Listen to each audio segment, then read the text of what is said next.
The morning sun rose over the hills of Nova Terra, painting the sky in shades of orange and gold. Alan Carter stood at the edge of his family's property, looking out at the vast wilderness beyond. At 17, he was tall and lean, with sandy, brown hair that fell across his forehead and bright blue eyes that matched the Nova Terra sky. Today was a day like any other in the 5 years since his mother had left for her military posting, quiet, peaceful, and safe. Alan's father, Richard, called from the porch of their modest home. "Don't wander too far today, Alan. Remember, we need to fix the solar panels before sundown." Alan waved in acknowledgement. His father worried too much. Nova Terra was one of the safest human colonies, far from the contested borders where humanity faced unknown threats.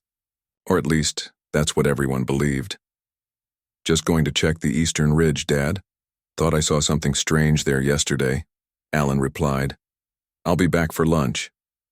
Richard nodded, though his eyes scanned the horizon with the subtle vigilance that Alan had grown accustomed to. His father had been a colonial security officer before retiring to raise Alan while Catherine, General Catherine Carter, served humanity on distant battlefields. Alan grabbed his backpack, filled with water, some food, and his data tablet. His mother had taught him never to venture out unprepared, one of the few lessons she'd had time to impart before duty called her away. He missed her more than he would admit to his father. 3 years since her last visit. 5 messages in the past year, each one shorter than the last. The war, whatever war it was that humans were fighting out there among the stars, was consuming her. As Alan hiked toward the eastern ridge, he thought about his upcoming 18th birthday. His father had hinted that he would receive something special from his mother. Perhaps she would even come home, though he knew better than to get his hopes up. The ridge was steeper than he remembered. 2 hours of hiking brought him to the unusual formation he had spotted the day before. From a distance, it had looked like a fallen tree or perhaps a rock slide. Up close, it was something else entirely. A section of the ground had fallen away, revealing a metallic object half buried in the earth. It wasn't human-made. The material had an iridescent quality that shifted colors as Alan circled it. Strange symbols were etched into its surface, unlike any language Alan had studied in school. "This can't be right," Alan muttered to himself, kneeling to take pictures with his tablet. The colony surveyors had found no evidence of previous intelligent life on Nova Terra. This object, whatever it was, suggested otherwise. Alan reached out cautiously, his fingertips brushing against the cool metal. The surface hummed beneath his touch and the symbols glowed faintly. Alan jerked his hand back as if burned, but the device was already activating. A beam of light shot upward from the object, piercing the atmosphere and extending toward the stars. "No, no, no," Alan whispered, frantically trying to deactivate the device, but the damage was done. The beam pulsed 3 times before fading away. Alan knew enough about signal technology to understand what had just happened. He had accidentally triggered some kind of beacon. Alan ran back toward home as fast as his legs would carry him. His father needed to know. The colony needed to be warned. Something told him that beam wasn't meant for friendly eyes. Richard was in the garden when Alan burst through the tree line, gasping for breath. "Dad, we need to contact the defense station. I found something. I think I activated some kind of alien technology." Before Richard could respond, the sky darkened, not with clouds, but with the massive hull of a ship like none Alan had ever seen before. It descended with impossible silence, hovering over the colony center 2 miles from their home. Richard's face drained of color. "Get inside now." They reached the house just as smaller ships began to detach from the larger vessel. Richard locked the door behind them and moved with purpose to a hidden panel in the living room wall. Inside was a small arsenal, weapons Alan never knew they possessed. "Your mother warned me this day might come," Richard said, his voice steady as he handed Alan a small pistol. "These are Zathorians. They've been watching human expansion for decades. If they're here, it means they consider us a threat." "How? Do you know about them?" "Why didn't anyone tell me?" Alan asked, his hands shaking as he took the weapon. "Because knowing would have put you in danger," Richard replied. "Your mother has been fighting to keep them at bay. To keep you safe. The first explosions rocked the colony center. Through the window, Alan could see buildings collapsing, people running in terror as sleek armored figures methodically moved through the streets. They weren't killing indiscriminately. They seemed to be searching for something or someone. They're looking for whoever activated the artifact, Alan realized with horror. Dad, this is my fault. Richard gripped Alan's shoulders. Listen to me. You need to run. Head for the emergency bunker in the southern forest. Send a message to your mother. What about you? Alan asked, his voice breaking. I'll buy you time, Richard said, checking his weapon. Your mother need to know what's happening here. Before Alan could protest, the sound of approaching engines cut through the air. 3 small craft were heading directly for their home. They've tracked the activation to this area, Richard said grimly. Go, now! Alan ran out the back door as his father moved to the front of the house. The forest beckoned, offering cover from the alien ships. He had made it halfway to the tree line when the first shots hit their home. The plasma weapons used by the aliens tore through the building's walls like paper. Alan heard his father return fire, then a scream of pain. He wanted to turn back, but Richard's final order rang in his ears. Run. The forest swallowed him as explosions continued behind him. Alan ran until his lungs burned until he couldn't hear the sounds of destruction anymore. When he finally stopped to catch his breath, he checked his tablet. No signal. The aliens must have destroyed the colony's communication. A ray night fell as Alan made his way to the emergency bunker. It was small, hidden beneath a massive fallen tree stocked with supplies and, most importantly, an emergency transmitter powerful enough to reach the nearest human outpost. As Alan activated the transmitter, he heard the sound of approaching footsteps, not human, too rhythmic, too precise. They had tracked him somehow. His hands flew over the controls, composing a message as the footsteps grew closer. Nova Terra under attack, unknown aliens, colony destroyed. He hesitated, then added, "They found us. Tell my mother I'm sorry." He addressed it to the military command. Priority urgent. General Catherine Carter. The message sent just as the bunker door burst open. 3 alien soldiers in sleek armor stood in the entrance, weapons trained on Alan. Their faces were hidden, behind polarized visors, but their intent was clear. Alan raised his hand slowly. "Please, I'm just a colonist. I didn't mean to." The lead alien stepped forward, scanning Alan with a handheld device. It made a series of clicking sounds to its companions. Alan couldn't understand the language, but the tone was unmistakable. Satisfaction at finding what they sought. The alien raised its weapon. In that moment, Alan thought of his mother, wishing he could see her one last time. The Zathorian fired and Alan Carter fell. They left his body where it lay, returning to their ships with the artifact salvaged from the ridge. The Zathorian commander marked the mission as complete. Artifact retrieved, witnesses eliminated, colony neutralized. A regrettable but necessary action to protect the Empire from human expansion. They had no way of knowing that the desperate message from a dying boy had already reached its destination. No way of knowing that the countdown to their empire's destruction had just begun. No way of knowing that they had just killed the only son of General Catherine Carter, the most feared military strategist in human history, and a mother who would tear apart the stars to avenge her child. General Catherine Carter stood at the viewport of the United Earth flagship Guardian, watching the stars. She was a tall woman with steel gray hair cut short in military fashion. Her face, once soft with laughter, now bore the hard lines of a commander who had seen too much war.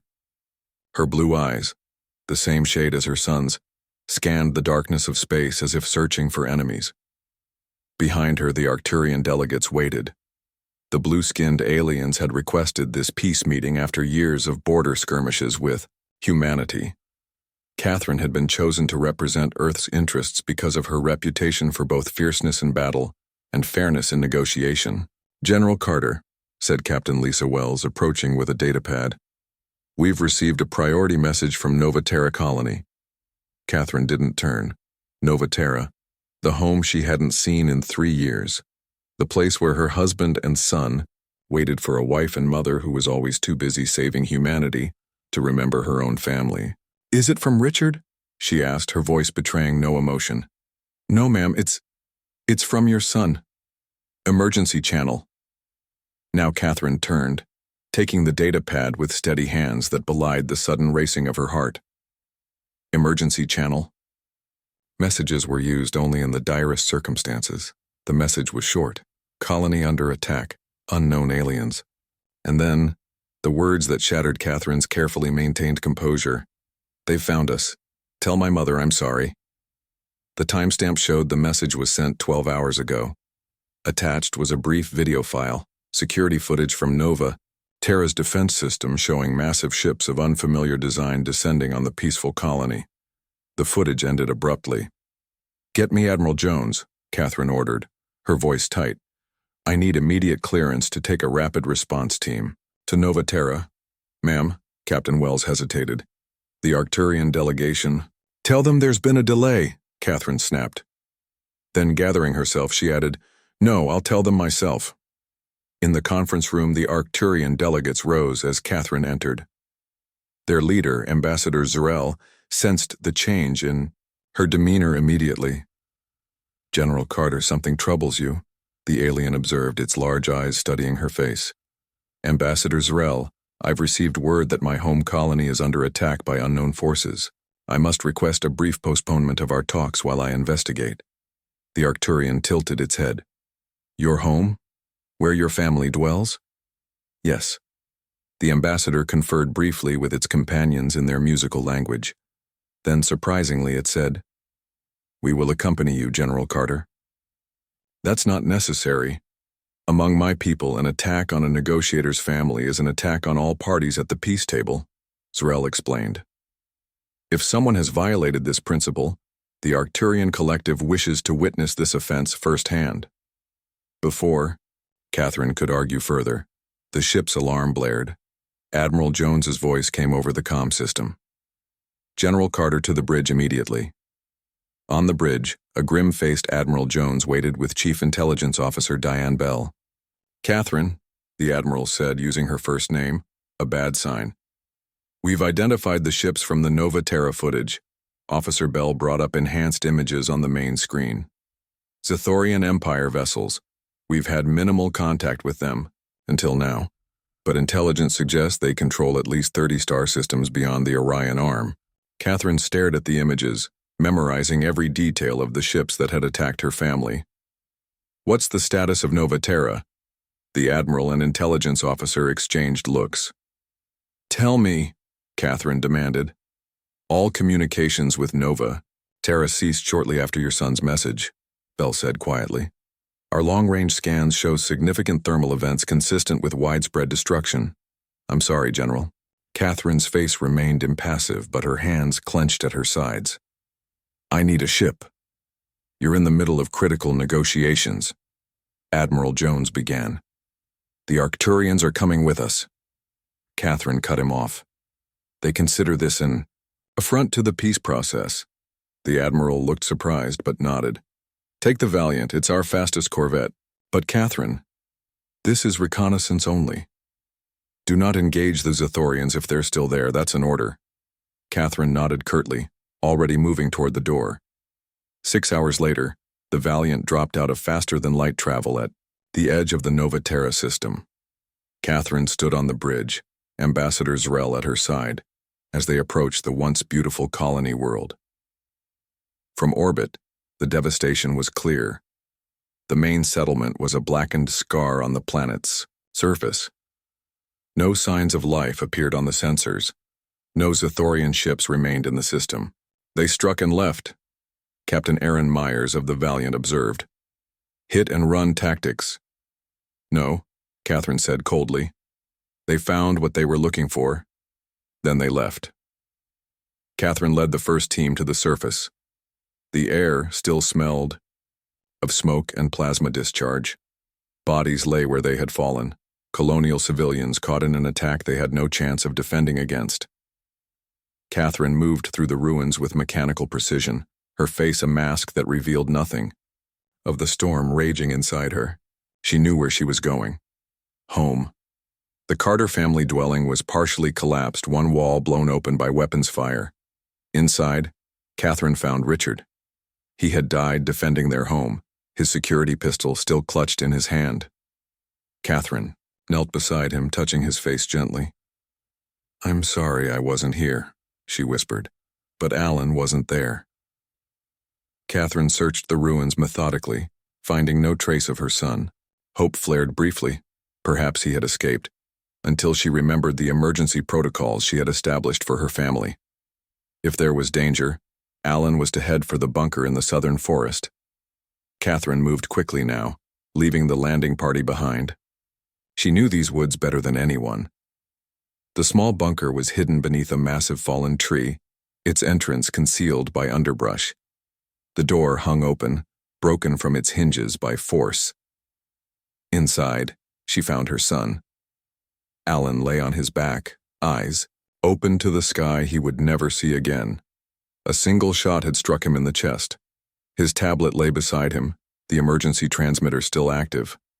Catherine knelt, gathering her only child in her arms.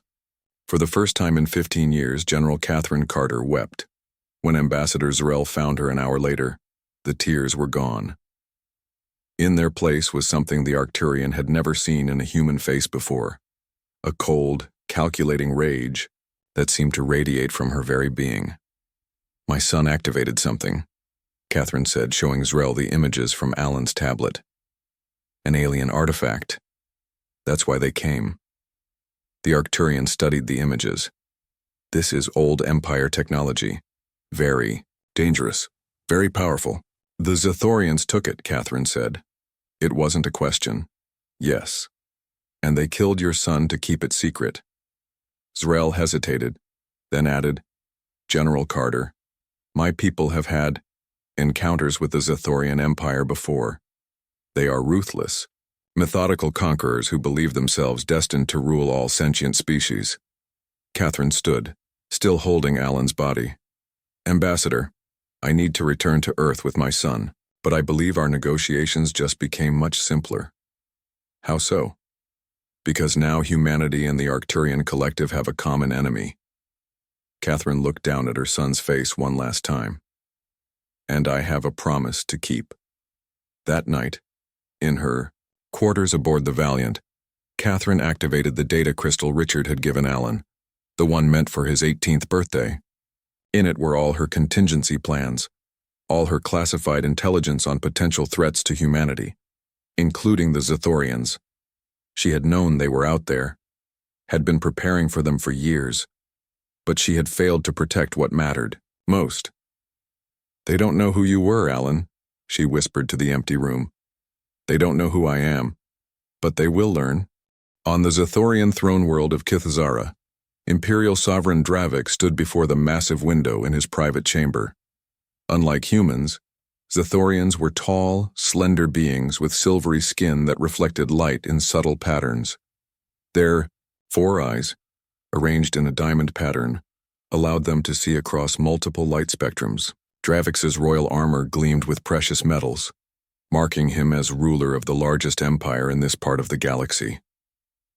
"The Nova Terra operation was a complete success, my sovereign," reported Commander Vex, kneeling before his ruler. "We retrieved the old Empire artifact and eliminated all witnesses." Dravix turned, his upper eyes narrowing. "And you are certain no transmissions left the colony?" "We disabled their main communications array immediately," Vex assured him. "Any emergency signals would have been short-range only. The humans have no idea we were responsible." The Sovereign nodded, satisfied. "Excellent. What have our scientists learned from the artifact?" Vex activated a holographic display showing the device that Alan Carter had accidentally discovered. "It is indeed old Empire technology, a beacon designed to locate their hidden weapons facilities. With this, we can uncover technologies lost for thousands of years. Technologies that will ensure Zathorian dominance for thousands more," Dravix said with satisfaction. "The humans were fortunate to find such a treasure, but unfortunate to attract our attention. They are an expanding species, my sovereign. Aggressive, adaptable, Our intelligence suggests they may become problematic in the future. Then perhaps more of their frontier colonies should suffer. Unfortunate accidents, Dravix mused. Begin preparations. We will test their defenses further. As Commander Vex left to carry out his orders, neither Zathorian noticed the small maintenance drone hovering in the corner of the room. Its behavior seemed normal, scanning for environmental issues, moving in programmed patterns, but its eyes glowed with an unusual intensity. Hundreds of light years away, General Catherine Carter watched the conversation through the drone's eyes. After Alan's funeral on Earth, a small private ceremony attended only by Catherine's most trusted officers, she had disappeared from official channels. Admiral Jones had ordered a search, believing the grief-stricken general might be planning something rash. He was right, but he was looking in the wrong places.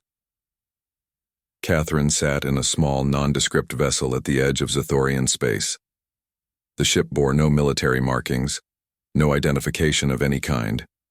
With her was a small team of 6, all veterans, who had served with her for years, all volunteers who understood the unofficial nature of this mission. They're planning more attacks, Catherine said, her voice emotionless as she watched the Zathorian leaders through her neural link to the drone. How did you get that spy drone into the Imperial Palace? Asked Jack Gordon, her communications specialist. I didn't, Catherine answered. The Arcturians did. They've been watching the Zathorians for decades.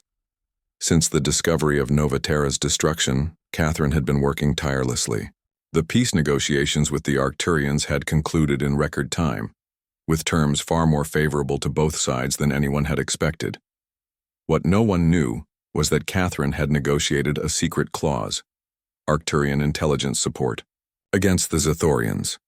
The drone has identified 27 key military installations across Zathorian space, said Maria Diaz, Catherine's tactical officer. Their defense systems are impressive, but not impenetrable, Catherine replied. Every system has weaknesses. We just need to find them. For 3 weeks, Catherine's team gathered intelligence, mapped Zathorian defenses, and planted more surveillance devices. They moved like ghosts through the outer regions of the Empire, never staying in one place long enough to be detected. Catherine never spoke of Alan during this time. She never mentioned revenge. Her team understood anyway. They had all seen the footage from Nova Terra. They had all attended Alan's funeral. They knew this wasn't just a mission, it was a reckoning. On a Zathorian military outpost in the Cygnus sector, Commander Zeth stood watch over his quiet command center. The outpost was small, just 50 soldiers maintaining a listening post. On the Empire's outer border, nothing ever happened here, until the lights went out. Status report, Zeth barked, his 4 eyes struggling to adjust to the sudden darkness. Unknown, sir, replied his lieutenant. All systems just failed. Backup power? Also offline. Zeth felt the first stirrings of unease. This shouldn't be possible. The systems had too many redundancies. Secure the... Zeth began, but never finished his sentence. When Imperial reinforcements arrived 2 days later, they found all 50 Zathorians dead. No signs of a firefight, no forced entry, nothing on the security recordings.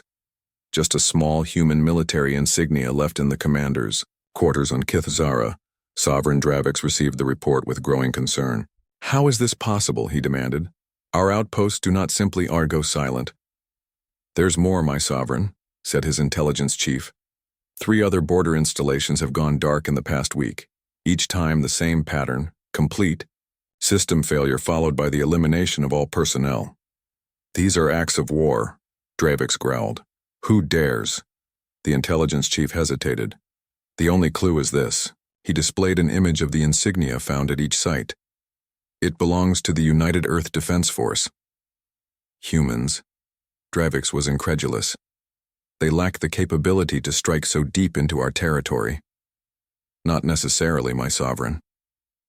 The intelligence. Chief brought up another image. Catherine Carter's military file stolen from Earth's databases. This human has been missing for nearly a month.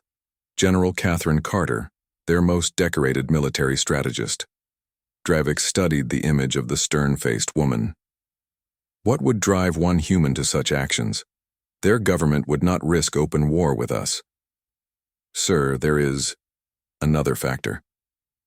The intelligence chief seemed reluctant to continue. The Nova Terra colony we destroyed, it was her home. Many humans lived there.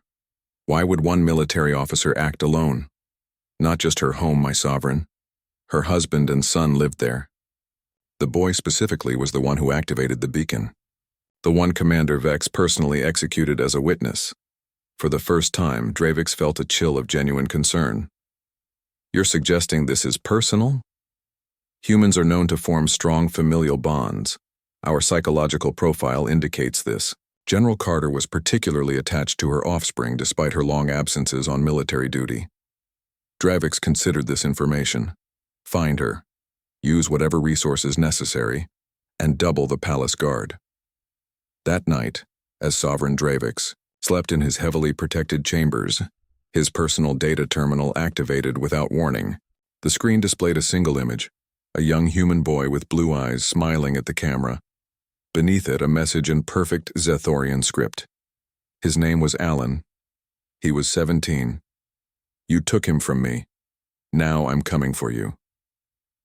By morning, panic had spread through the Imperial Palace. The security breach was impossible. The Sovereign's personal terminal was isolated from all networks. Yet somehow the human general had reached into the heart of the Empire and delivered her message. Commander Vex, summoned urgently to the palace, found Sovereign Dravix in a rage. You told me all witnesses were eliminated, the Sovereign hissed. You told me no transmissions escaped. They were, none did, Vex protested. Then explain how this human knows who killed her son. Explain how she has infiltrated our most secure systems. Vex had no answer. For the first time in his long military career, he felt something alien to Zethorian culture. Fear. Not of his, Sovereign's anger, but of the unseen human who had declared her hunt. In the shadows of Zethorian space, Catherine Carter reviewed her next targets. The Empire was vast but increasingly vulnerable as panic spread. Outposts were being reinforced, patrols doubled, spreading their forces thin, exactly as she had planned. They know who you are now, Maria Diaz observed. Catherine nodded. Good. I want them afraid. I want them looking over their shoulders. I want them to understand what's coming. And what is coming, General? Asked Jack Gordon. Catherine looked up from her tactical display, her eyes cold as space itself. Justice. 6 weeks after the destruction of Nova Terra, the Zethorian Empire was in chaos. Military bases across 3 sectors had gone silent. Supply ships disappeared without trace. Communication networks failed at random intervals. The once mighty Imperial war machine found itself fighting an enemy it could not see, could not catch, and could not understand. In the war room on Kithzara, Commander Vex faced the gathered military leaders. His once prestigious position now felt like a death sentence. She's targeting our command structure, Vex explained, displaying a galactic map marked with the sites of recent attacks. Not our weapons or resources, she's hunting our officers, specifically those connected to the Nova Terra operation. One human cannot cause this much damage, objected General Kraz, the Empire's most decorated warrior. She must have Earth's military backing her. No, Vex said grimly. Our spies on Earth report that General Carter is officially listed as AWOL. The human government has disavowed her actions. She's operating alone with maybe a handful of loyal soldiers. Impossible, Kraz snapped. Perhaps not, said a new voice. All eyes turned to the intelligence chief. Human military history is filled with examples of small forces causing disproportionate damage when properly motivated. And this human... He paused, bringing up Catherine's military file again. She's not just any soldier. She planned the Proxima liberation with just 40 troops against a force of thousands. She reversed the tide of the Orion conflict with a series of strikes that paralyzed the enemy's command structure. Just like she's doing to us, Vex realized. Yes. And her psychological profile suggests an unusual emotional attachment to her. offspring, even by human standards. The boy's death has likely pushed her beyond rational restraint. The Sovereign must be protected at all costs, Kraz declared. Recall the Third Fleet to defend Kithzara. The order went out immediately, but by then it was already too late. Catherine Carter sat in a small, unmarked shuttle approaching the massive Zathorian dreadnought Eclipse. The flagship of the Third Fleet was already heading back to defend Kithzara. Exactly, as she had planned when she leaked false intelligence through compromised Zathorian networks. "This is insane, General," said Jack Gordon from the pilot's seat. "Even for you." Catherine checked her weapons one last time. Her face, once warm and expressive, had become a mask that rarely showed emotion, but her eyes burned with cold fire. The Eclipse is commanded by Sub-Sovereign Zoreth, Dravix's son and heir. He personally approved the Nova Terra operation. "So this is the next phase?" asked Maria Diaz. "Taking his son, like they took yours?" Catherine looked at her old friend. "No. That would make me like them. This is about justice, not revenge." The small team of 6 humans approached the massive Zathorian warship using stolen identification codes. Catherine had spent weeks studying Zathorian military protocols, finding the patterns and weaknesses in their supposedly perfect system. "Zathorian ships have 7 levels of security," she told her team. "But they rely too heavily on technology and not enough on individual vigilance. Their culture emphasizes collective action. They don't expect lone operators." The shuttle docked, successfully, the Zathorians accepting their false credentials without question. Once aboard, Catherine's team moved with precision through the massive vessel, using maintenance tunnels and service corridors to avoid detection. "Their life support systems are centralized," Catherine explained as they reached a key junction. "Plant the devices." Maria Diaz placed small devices at strategic points. These weren't bombs. Catherine had no interest in killing the 5,000 Zathorians aboard indiscriminately. Instead, the devices would give her control of the ship's environmental systems. In his command center, Sub-Sovereign Zoreth received the first alert of something wrong when the ship's lights flickered. "Engineering, report," he demanded. No response came. The lights flickered again, then stabilized at half power. The temperature began to drop noticeably. "Security to engineering," Zoreth ordered. "Find out what's happening." The security team never arrived. Throughout the massive ship, all internal communications went dead. Door controls failed, trapping crew members in their sections. The temperature continued to fall, not dangerously low, but uncomfortable enough to distract and confuse. Zoreth stood from his command chair. "Secure this bridge, we're under attack." The doors to the bridge sealed, but not on his order. The 12 Zathorian officers found themselves locked in with their commander, completely cut off from the rest of the ship. "Try emergency channels," Zoreth ordered, fighting to maintain composure. "All communications are blocked, sire," a junior officer reported. "We cannot even contact the rest of the fleet." "Impossible. No force has ever breached a dreadnought systems like this." "No Zathorian force, perhaps," said a new voice. A human voice. Zoreth spun to see Catherine Carter standing by the main view screen.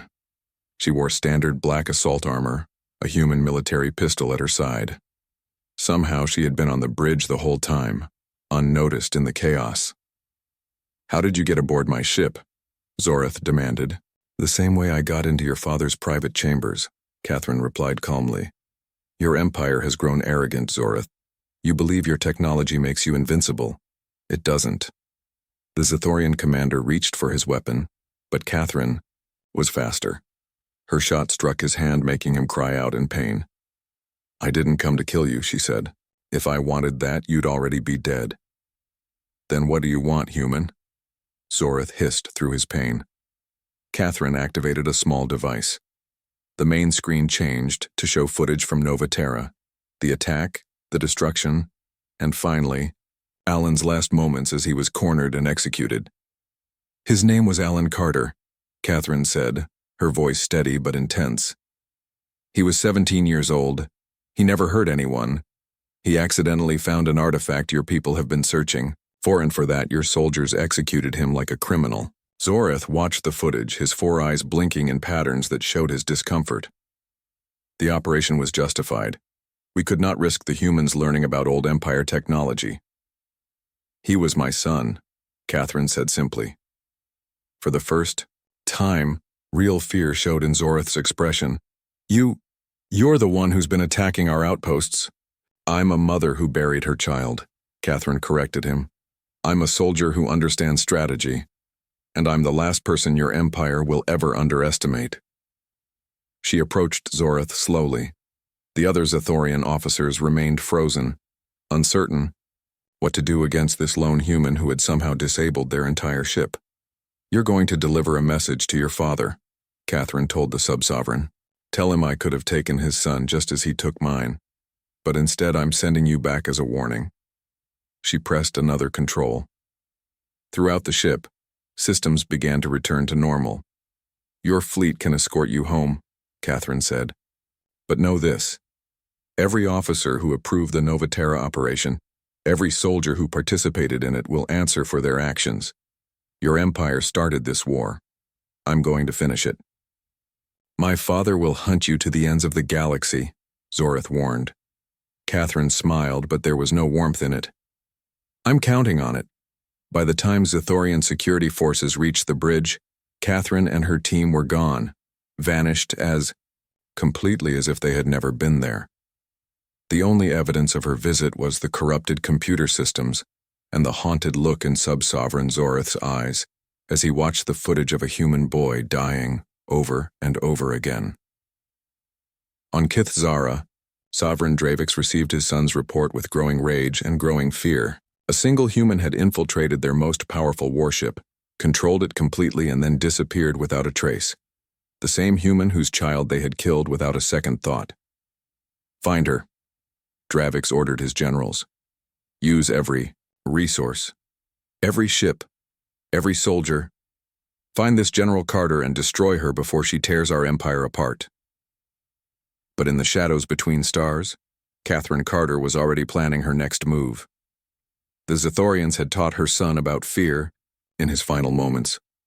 Now she would teach the same lesson to an entire empire. 3 months after the destruction of Novaterra, Sovereign Dravix called an emergency meeting of the Imperial Council. The once powerful ruler looked tired, his silvery skin dulled with stress. Around the massive table sat the remaining military, leaders of the Zathorian Empire, less than half the number that would have been present 4 months ago. Our situation is grave, Dravix admitted, something no Zathorian sovereign had done in 1,000 years. One human has brought us to the brink of collapse.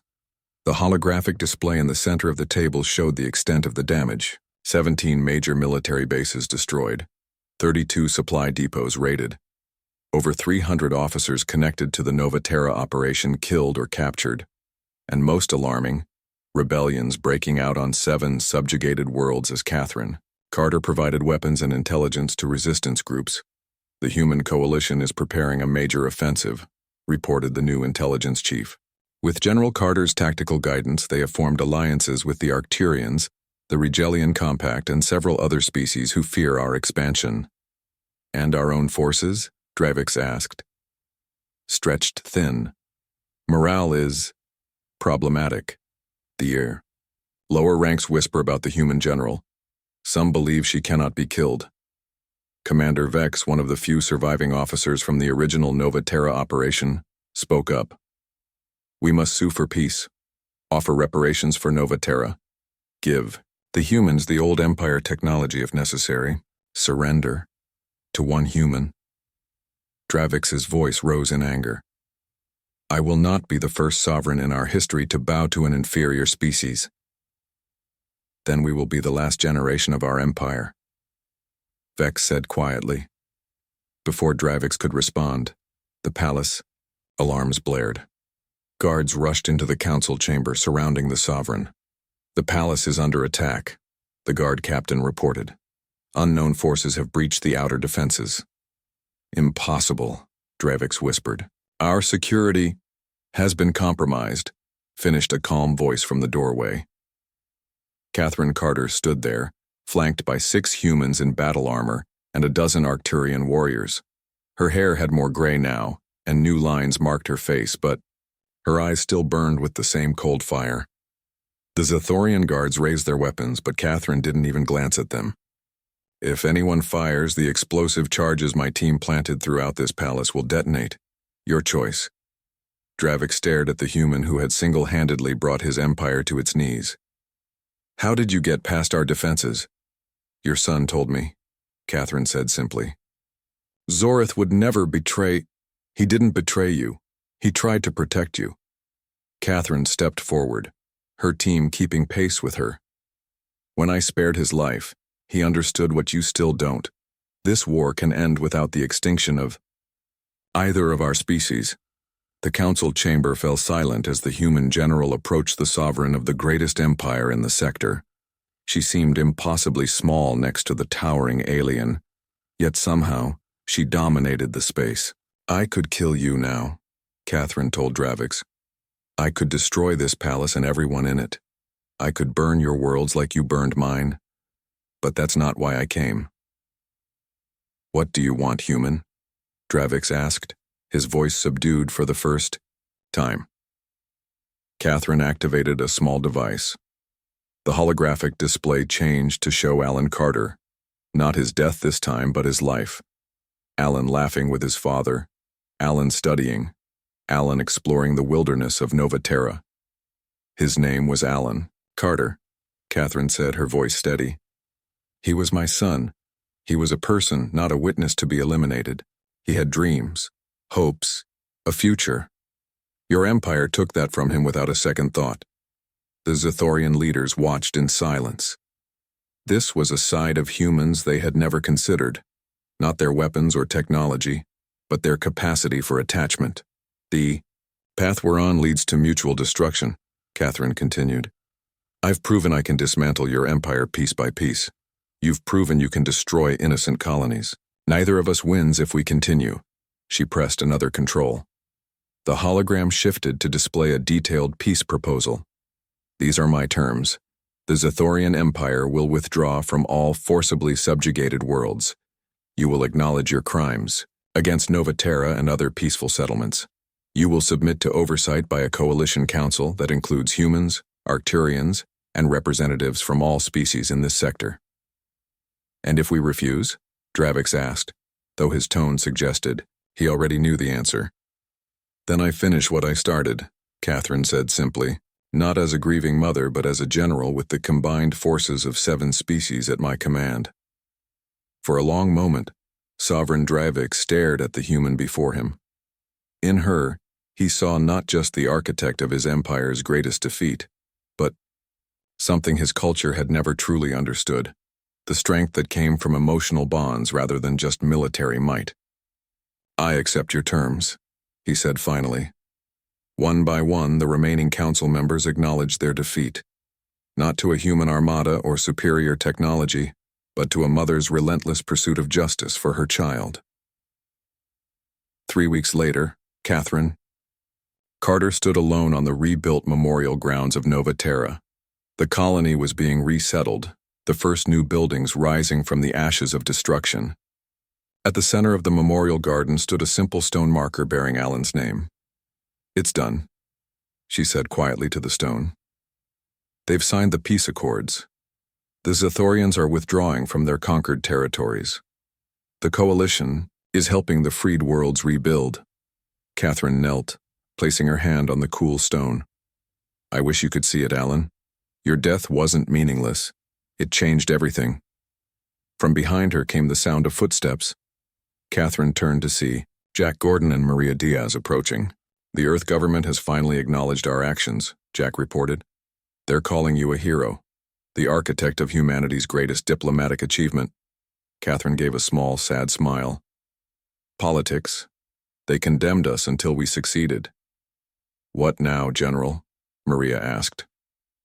Earth has offered you any command you want. Catherine looked back at her son's memorial. I'm not a general anymore. I've seen enough war for one lifetime. She stood, brushing dirt from her knees. The hard lines of her face had softened slightly. The burning in her eyes dimmed to a gentler flame. I'll stay here, she decided. Help rebuild Nova Terra, make it a symbol of what we can achieve after conflict. As the sun set over the colony, Catherine remained in the garden. The stars appeared one by one, the same stars where her son's killers had come from, the same stars where she had hunted them down, and now, the same stars that watched over a fragile new peace. On 100 worlds across the sector, people of various species looked up at those same stars and told their children the story of the human general who had brought an empire to its knees, not through superior weapons or numbers, but through a mother's love and a strategist's mind. And on the throne world of Kithzara, Sovereign Dravix issued a new directive to all Zethorian forces. Harm no innocent without cause. You never know who they might be connected to. The story of Alan Carter and his mother became a legend that spread from world to world, a warning about the terrible mistake of underestimating humanity's capacity for both love and vengeance.